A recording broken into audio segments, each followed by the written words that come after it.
My parents called me uneducated trash and kicked me out. "Get out, you lowlife," Dad shouted. They had no idea I make $20 million, so I just said, "All right," and didn't argue. The next day, I moved into my beach house in Florida. 3 weeks later. This isn't just a story about success. It's about a family tearing itself apart over an outdated idea of what success even is. Imagine pouring your heart and soul into building an empire from absolutely nothing, quietly supporting the very people who constantly dismissed your dreams, only for them to call you uneducated trash and kick you out of their home. What they didn't know was just how high that trash had truly soared, and the look on their faces just weeks later. That was worth every single tear I ever shed. Before I dive into how I went from supporting my family to being called trash by my own father, let me ask, have you ever felt underestimated by the people who should believe in you most? If so, hit that like button and subscribe, and drop a comment letting me know where you're watching from. My name is Amanda, and at 32, I'd built a $20 million business from scratch, no college degree needed. Growing up in a pretty average neighborhood in Columbus, Ohio, expectations were traditional. My dad, William, an accountant at the same firm for 30 years, was absolutely convinced that college was the only legitimate path. My mom, Patricia, a quiet elementary school teacher, basically just nodded along. I always felt different from my siblings, Thomas and Jennifer, who followed the conventional path without a second thought. Even at 10, while other kids were just playing, I was running an elaborate lemonade stand, offering different flavors and loyalty cards. By 13, I was fixing neighbors' computers for $20 an hour when the local shop charged $75. My parents?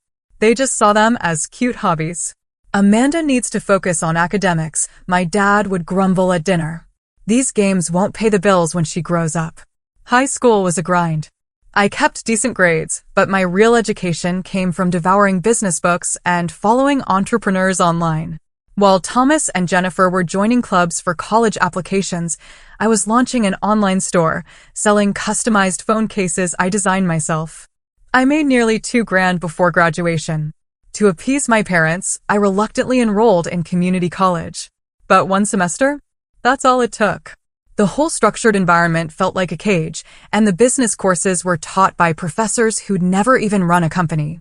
When I told my parents I was dropping out, the argument lasted for days. "You'll throw your life away," my father bellowed, his face bright red. "No child of mine will be a college dropout working minimum wage jobs forever." But I left anyway at 19, with just $2,000 saved from my various hustles. Those first few months were brutal. I rented a tiny studio in a neighborhood where you absolutely did not do laundry after dark. I lived on ramen and discount groceries, working 18-hour days to build my e-commerce platform. My first 3 business attempts crashed and burned. I lost money on a dropshipping venture when suppliers sent defective products. My social media management service collapsed because I totally underpriced my work and burned out trying to serve too many clients. And my handmade jewelry? Couldn't scale beyond occasional local market sales. Each failure was a painful lesson, but lessons no college course could provide. I learned about supply chain management the hard way, figured out client contracts through sheer, agonizing experience, and understood production scalability by hitting its limitations firsthand. The turning point came when I met Sophia at a local networking event. She was 20 years older than me, with multiple successful businesses under her belt. She saw something in me my family never did. She became the mentor I desperately needed, teaching me practical wisdom without judging my lack of a formal education. "Education comes in many forms, Amanda," she told me over coffee. "Some of the most successful people I know learn by doing, not by sitting in classrooms." With her guidance, I refined my business model. At 22, I launched an e-commerce platform connecting small American manufacturers with customers who wanted locally made products. The timing was perfect. There was this huge wave of interest in supporting small businesses and domestic manufacturing. Those early days demanded immense sacrifice. I converted half my tiny apartment into a makeshift office, sleeping on a futon that doubled as my couch. My desktop and printer swallowed most of my living space. I worked from 5 a.m. to 11 p.m., handling everything from website coding to customer service calls. The breakthrough came 8 months in when a popular lifestyle blogger featured one of our artisan partners. Orders flooded in, totally overwhelming our basic systems. I worked 72 hours straight, fulfilling orders and upgrading our website infrastructure. That single feature brought in $10,000 in revenue, more money than I'd ever seen in my account. Excited, I called my parents to share my progress. My father's response?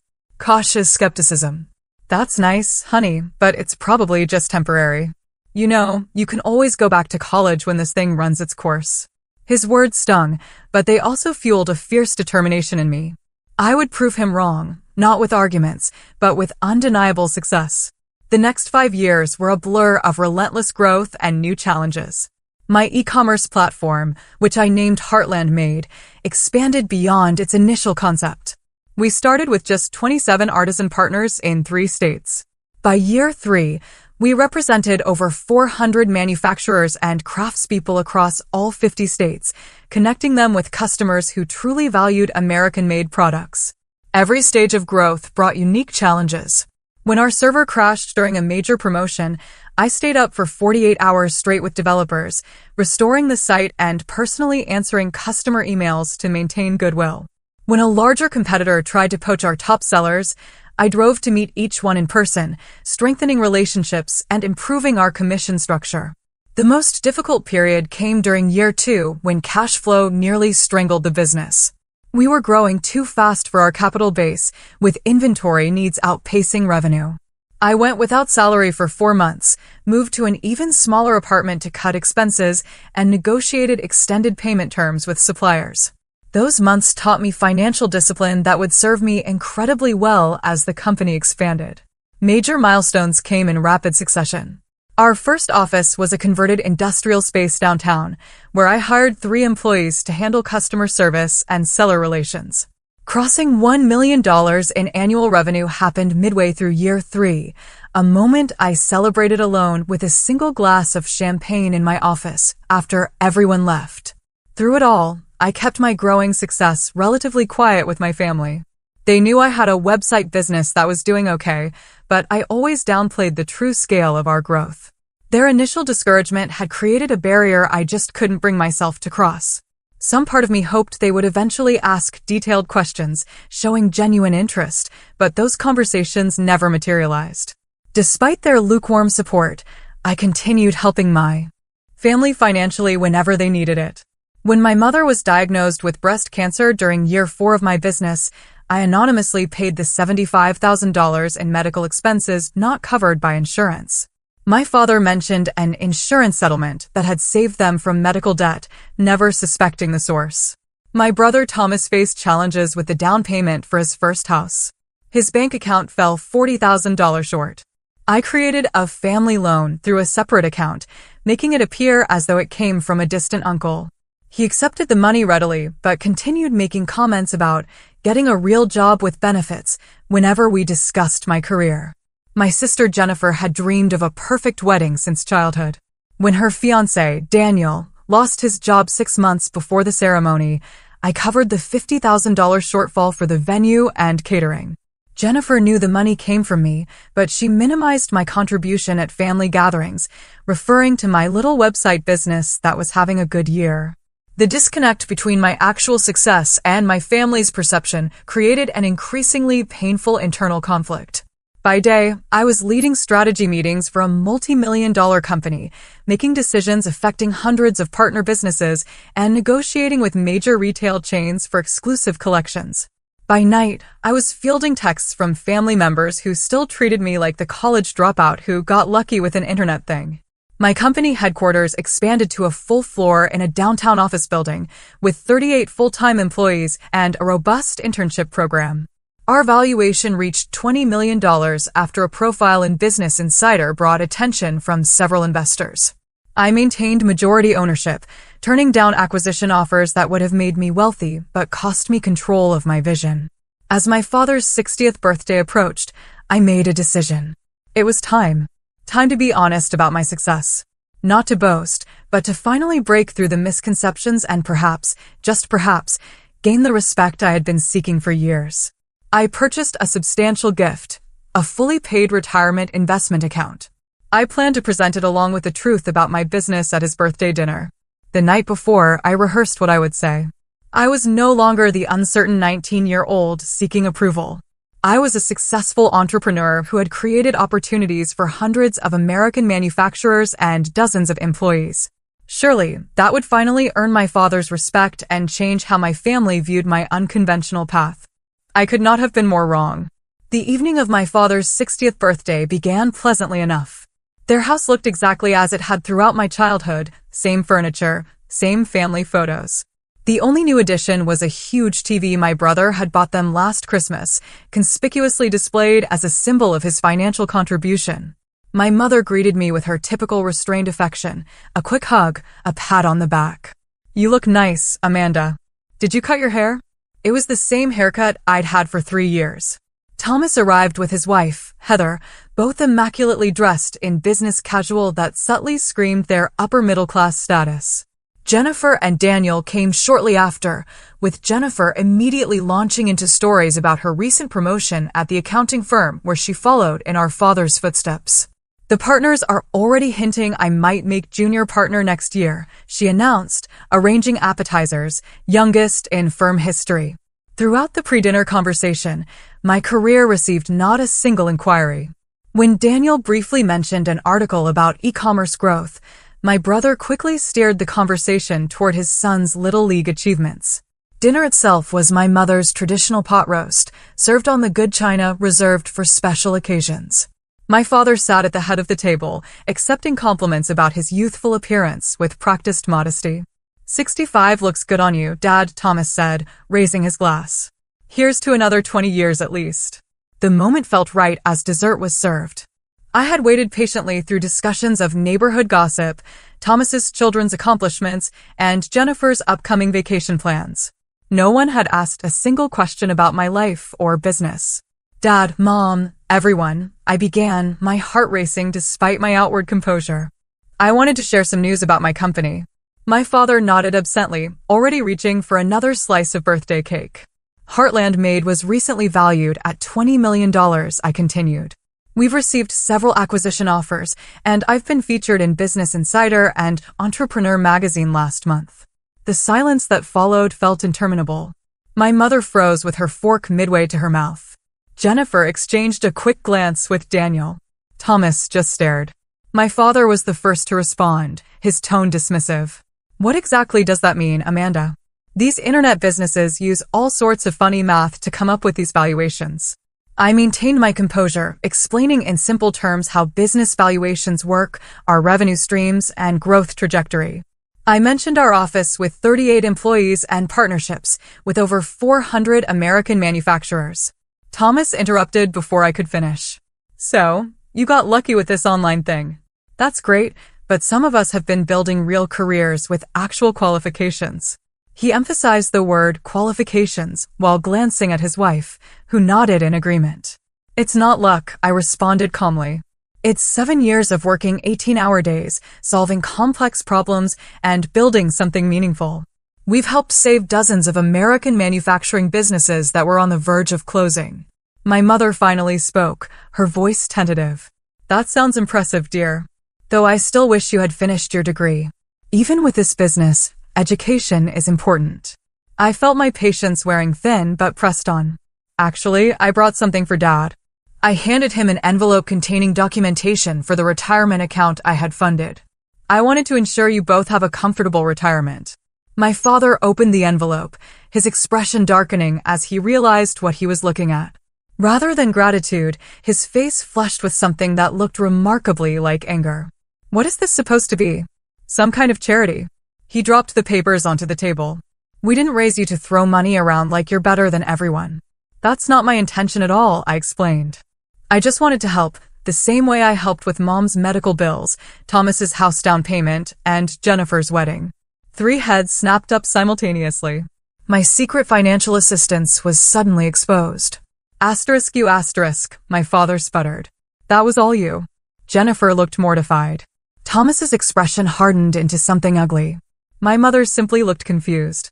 "You've been secretly paying for things behind our backs." My father's voice rose with each word, playing the big shot with your internet money. "I was just trying to help," I replied, my voice smaller than I intended. I never wanted recognition. I just wanted to support the family. Support? Thomas interjected. By making us feel like charity cases? Some of us work honest jobs with actual degrees, not getting rich. Quick with online schemes. It's not a scheme. I insisted, feeling the conversation spiraling beyond my control. I built a legitimate business that helps American manufacturers reach customers. We employ dozens of people with good salaries and benefits. My father stood up, his napkin falling to the floor. You drop out of college against our advice.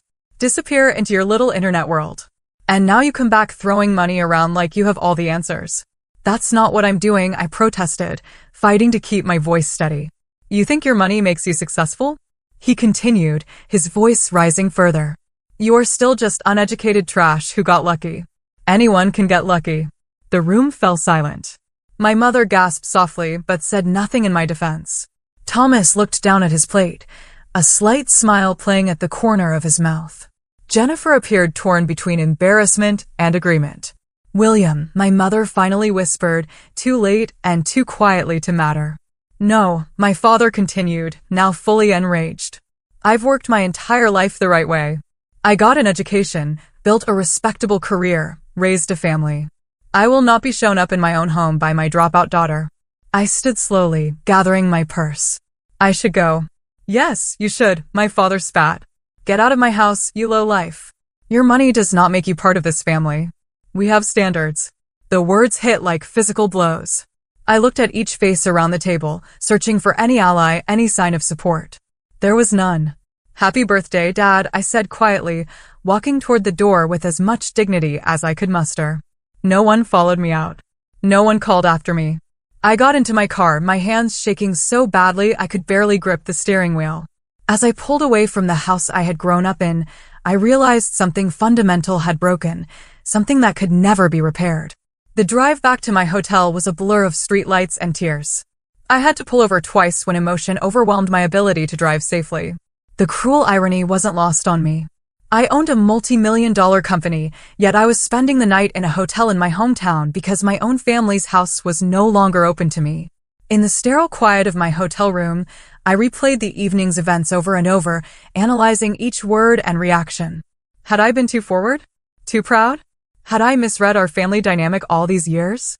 The financial help I had provided now felt like a foolish attempt to buy the approval I could never earn through my achievements alone. I pulled out my laptop and began documenting every cent I had given my family over the years. The list was substantial. $75,000 for my mother's cancer treatment, paid directly to the hospital and specialists. $120,000 for my brother's house, covering not just the down payment, but additional renovations he had requested months later. $50,000 for my sister's wedding, including the venue, catering, and the honeymoon she never knew I funded. Countless smaller expenses. My father's car repair last winter, $22,000. My mother's kitchen renovation, $35,000. Christmas gifts, birthday presents, emergency expenses, all quietly handled through accounts designed to obscure their source. Nearly $300,000 in total, not counting the retirement account my father had just rejected. Money I never expected to be repaid, given freely out of love for a family that had just called me trash. My phone lit up with a text from Jennifer around midnight. Dad is still upset, but he'll get over it. You know how he gets when his authority is challenged. No apology, no acknowledgement of the horrific things said. Just an expectation that I would absorb the abuse and return to the family dynamic as if nothing had happened. I didn't respond. The next morning, I contacted a therapist in the city where I normally lived. Dr. Richardson agreed to an emergency virtual session that afternoon. Family wounds cut deepest, she observed after I recounted the dinner, especially when they target the very things we have worked hardest to overcome. Over the following days, Dr. Richardson helped me understand the complex dynamics at play. My success threatened the family hierarchy and the values my parents had built their lives around. My financial assistance, rather than earning gratitude, had created resentment by highlighting a shift in power dynamics they were not prepared to accept. Your father's identity is built around being the provider and authority, she explained. Your success challenges both roles. I began a journaling practice, documenting not just the previous night, but patterns throughout my childhood. Subtle ways my entrepreneurial spirit had been discouraged. Times when academic achievements were celebrated while business successes were minimized. The constant reminder that without a degree, I would never truly succeed. This process revealed how deeply I had internalized these messages. Despite outward success, part of me still felt like the family failure, the dropout who had something to prove. This explained my reluctance to openly discuss my achievements and my continuous financial support without recognition. A week after the disastrous dinner, my sister called. I let it go to voicemail. Amanda, please call back. Dad feels bad about what happened. We all do, but you have to understand how it looked. You coming in and basically showing off your money. It was insensitive to the rest of us who worked hard for our careers. I deleted the message without returning the call. The narrative twist was breathtaking. Somehow, I had become the villain for simply stating facts about my business after years of minimizing my success. My brother texted next. Family is family. Let's move past this. No apology there either, just an expectation that I would accept my designated role and the treatment that came with it.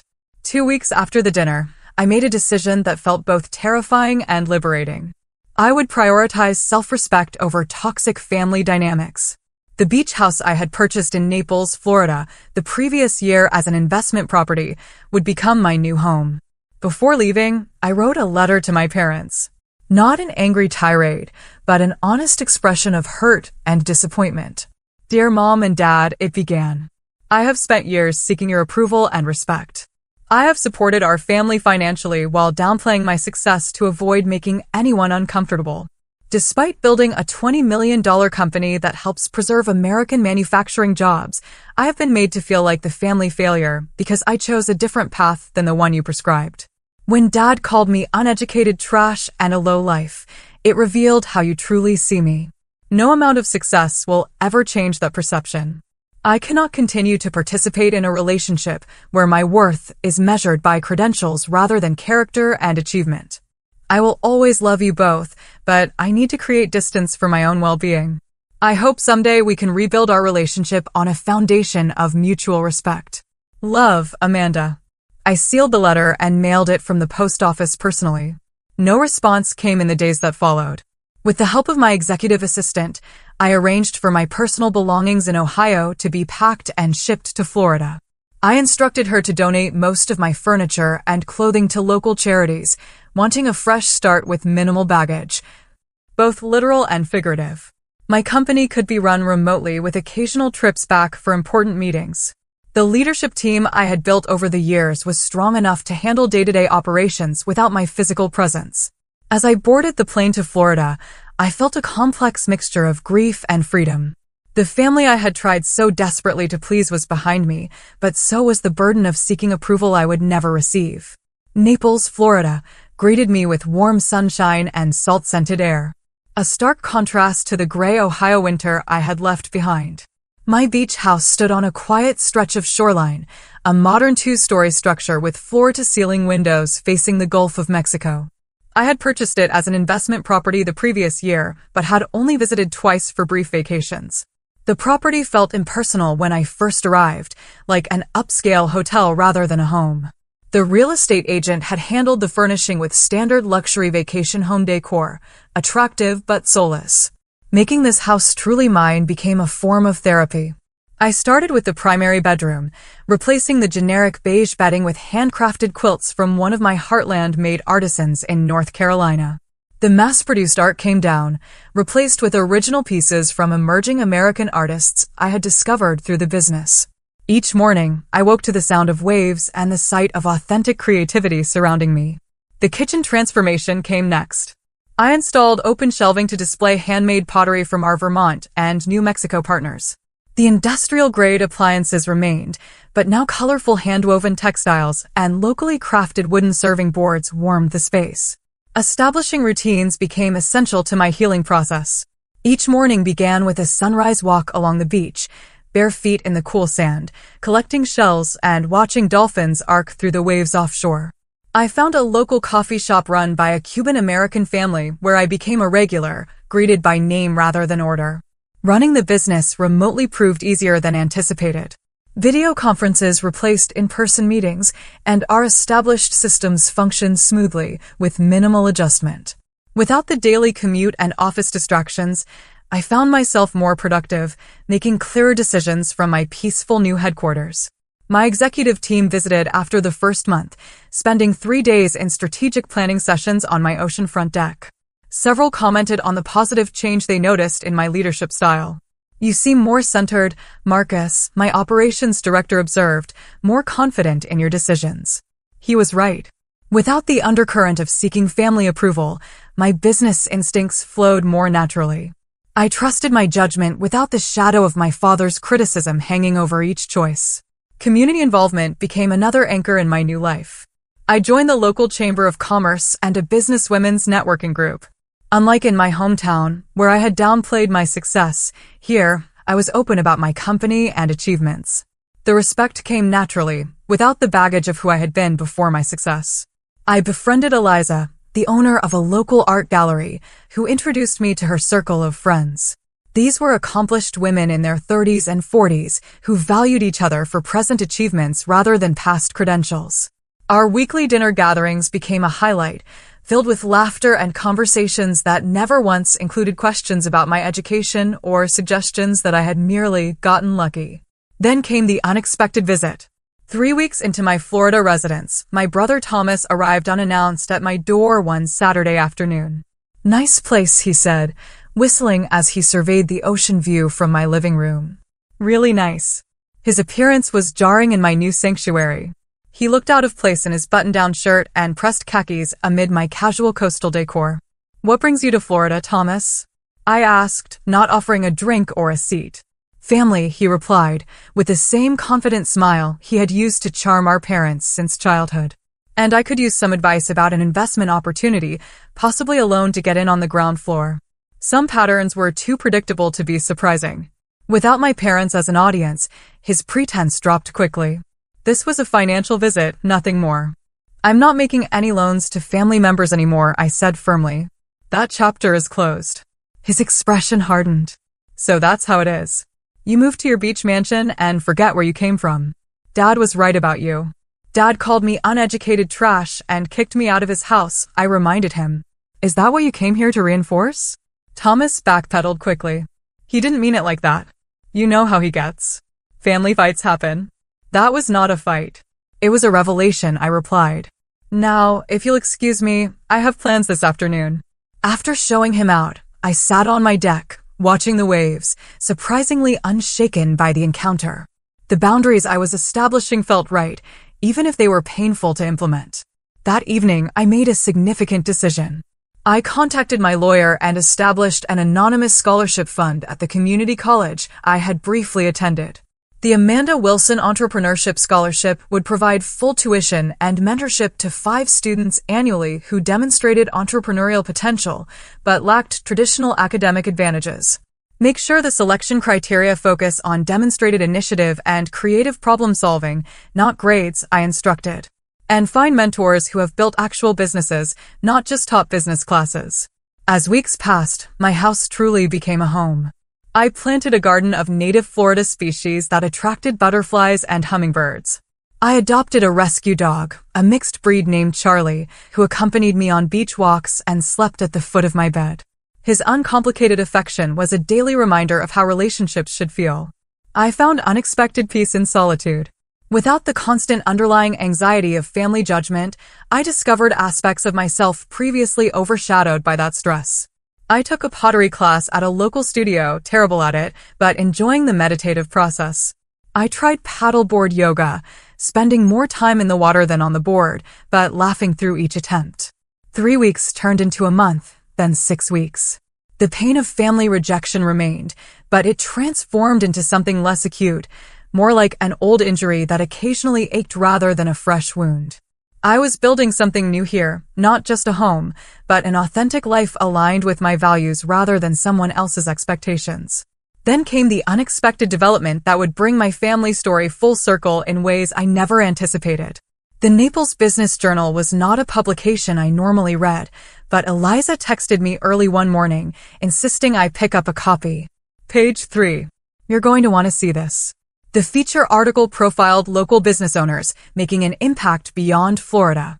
There I was, photographed on my deck with the Gulf of Mexico behind me, under the headline, E-commerce innovator brings multi-million-dollar business to Naples. The journalist had done her research, detailing Heartland Made's growth from startup to $20 million valuation, our impact on American manufacturing, and my recent entrepreneurship scholarship. Foundation. I didn't authorize this, I told Eliza when she called to congratulate me. Public records, she explained. Property transfers, business registrations. Once they knew you were here, the rest was easy to piece together. Besides, it's a great article. She was right. The piece was well-researched and flattering, focusing on business accomplishments rather than personal details. I thought little more about it until the following week, when my phone began lighting up with social media notifications. The article had been picked up by several larger business publications, then shared extensively through LinkedIn and Facebook. Former high school classmates suddenly remembered our friendship.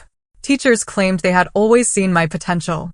Most surprising were the messages from several small business owners in my hometown, thanking me for representing what was possible without following traditional paths.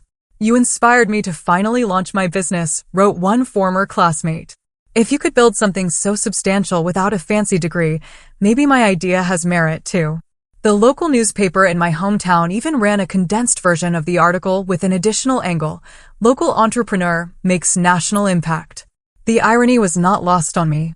The same community that had subtly reinforced my parents' disappointment now celebrated me as a hometown success story. Through this ripple effect of publicity, my family inevitably discovered the full extent of my success. The first sign came as a friend request from my cousin Susan, followed by several other extended family members who had previously shown little interest in my life. Then came the text from my mother. Saw the article about your company. Very impressive, dear. Dad and I are so proud.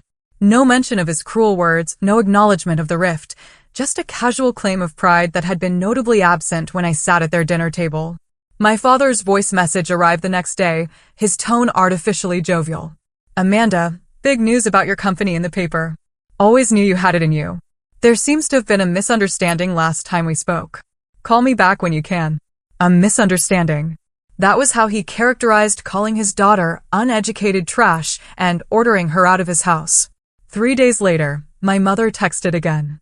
We are thinking of visiting Florida next month. Would love to see your new place. Let us know if that would work for you. The message landed like a stone in my stomach. 6 weeks of healing, of building a new life free from their judgment. And now they wanted to simply appear at my doorstep as if nothing had happened. I didn't respond immediately, instead scheduling an emergency session with Dr. Richardson. You have several options, she advised after listening to my concerns. You can decline the visit entirely.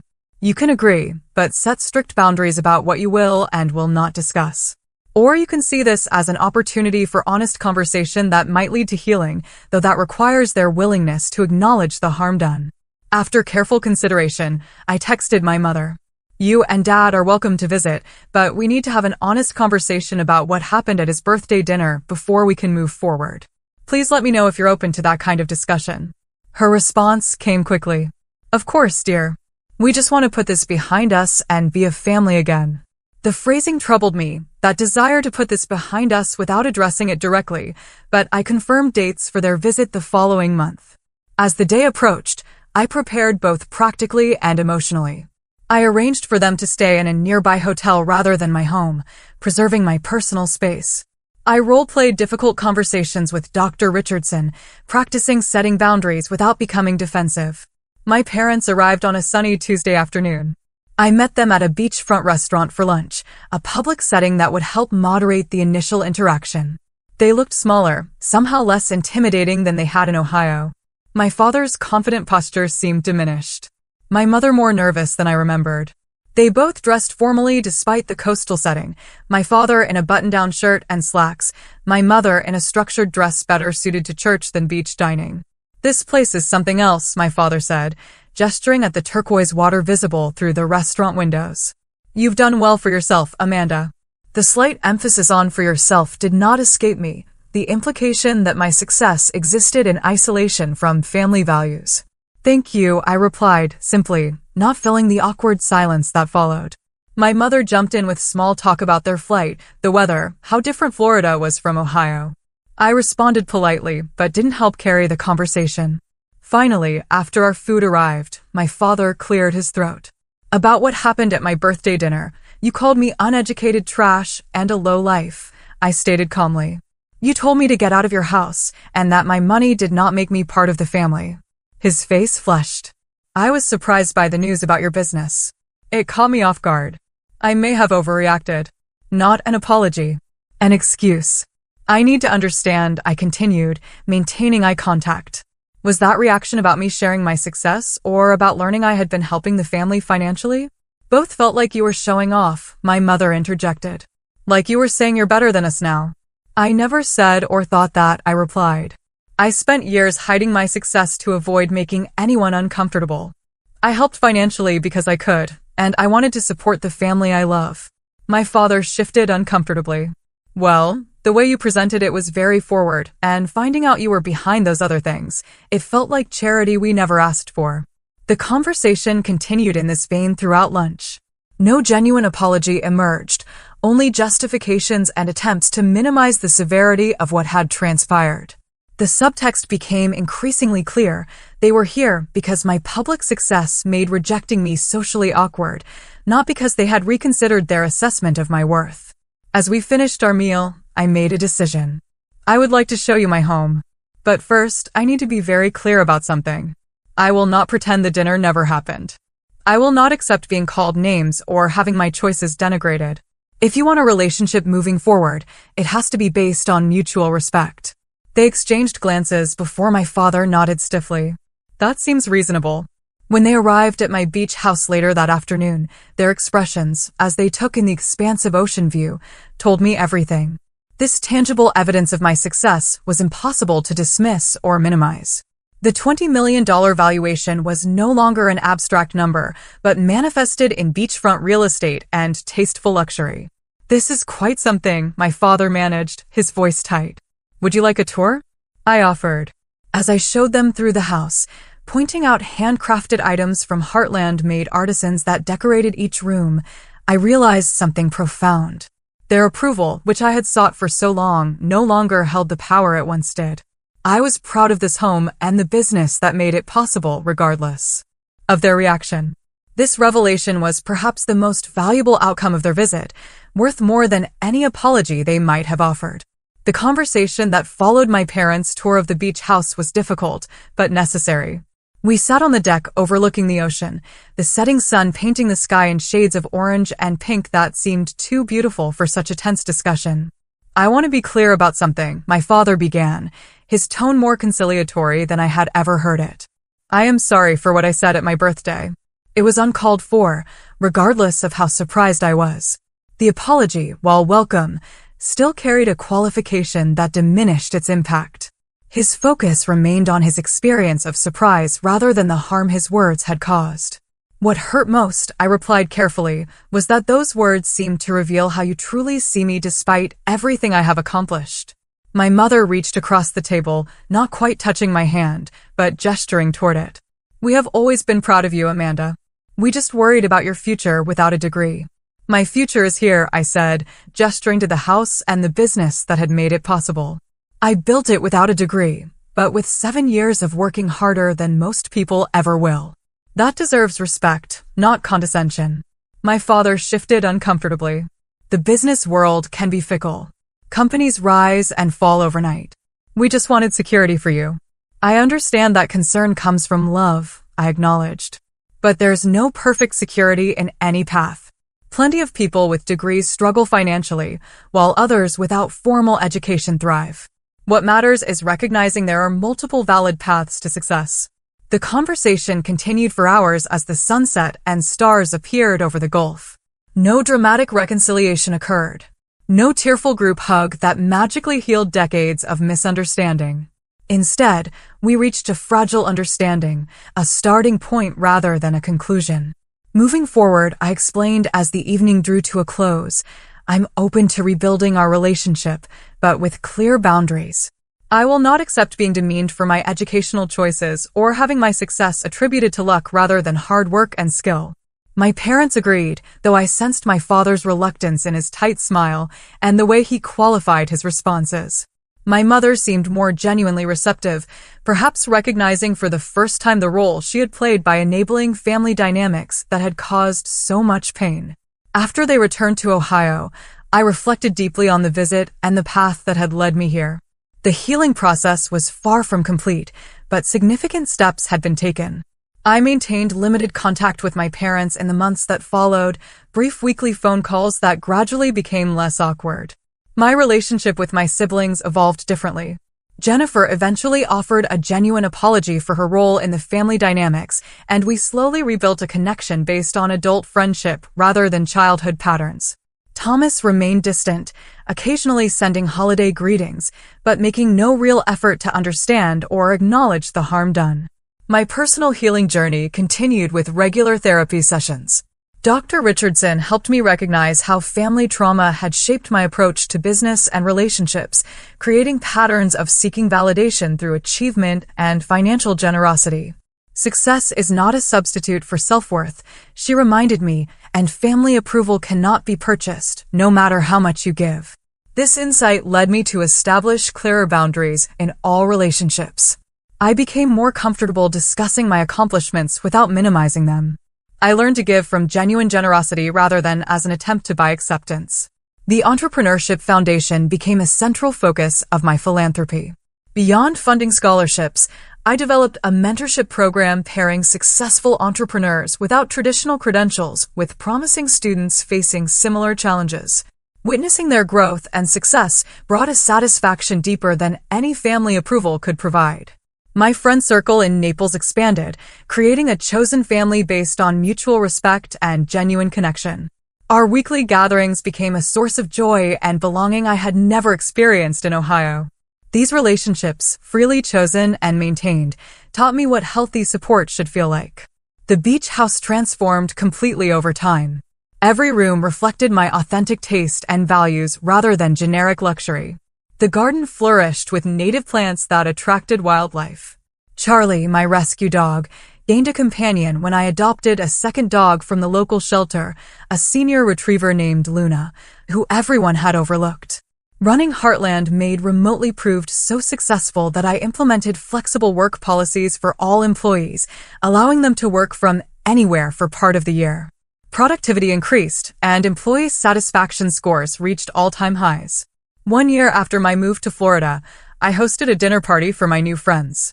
As we gathered around the table on my deck, watching dolphins play in the sunset waves, I realized how completely my life had transformed. From that painful night at my parents' house to this chosen family. Eliza toasted, raising her glass, and to having the courage to prioritize respect over obligation. The sentiment captured exactly what I had learned through this journey. Family connections are valuable, but not at the cost of dignity and self-respect. Success cannot be measured solely by degrees or traditional achievements, but by the lives we touch and the positive impact we create. Most importantly, I learned that forgiveness does not require forgetting or continuing to accept harmful treatment. True forgiveness is an internal process of releasing anger and resentment while still maintaining boundaries that protect your well-being. My story is still unfolding, as all our stories are. The relationship with my parents continues to evolve, sometimes progressing, sometimes regressing to old patterns. I maintain my boundaries with compassionate firmness, accepting that complete understanding may never come, but refusing to compromise my self-worth in seeking it. If my experience offers any wisdom worth sharing, it is this: your value is not determined by others' perceptions, especially those clouded by outdated beliefs or expectations.